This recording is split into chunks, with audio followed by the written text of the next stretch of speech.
काल में न्याय कैसे होता था आपको ध्यान रखना है। न्याय व्यवस्था ये भी थोड़ा-सा याद रख लीजिए, न्याय व्यवस्था कैसे थी। तो अगर बात करें न्याय व्यवस्था की, तो इसमें कठोर दंड या मृत्युदंड नहीं दिया जाता था। क्या?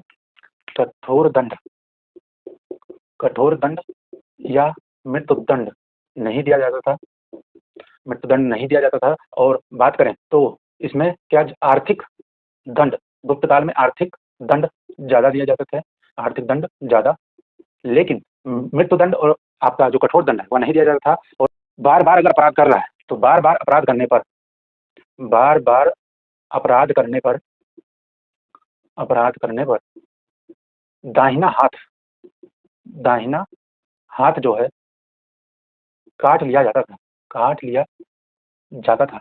जो राइटी है उसका सारा पोटेंशियल राइट हैंड में होता है और बायां हाथ उसके जीवन में सिर्फ धोने के काम आता है। तो इसीलिए दाहिना हाथ काट लिया जाता था ताकि उसका जो जीवन में उसका एक ही काम करने लायक बचे, धोने का। फिलहाल दाहिना हाथ काट लिया जाता था और कठोर और मृत्युदंड नहीं दिया जाता था। और साथ में अगर बात करें तो सर्वोच्च, जैसे मौर्य काल में सर्वोच्च न्यायाधीश कौन था? मैंने बताया था प्रशासन में, सेना में और न्याय में सर्वोच्च न्यायाधीश राजा ही होता था। न्यायाधीश यानी महाराजाधिराज न्यायाधीश कौन?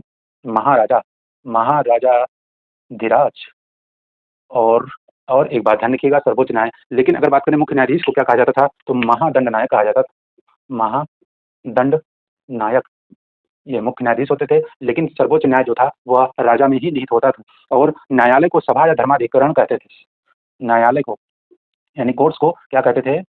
न्यायालय को सभा या धर्माधिकरण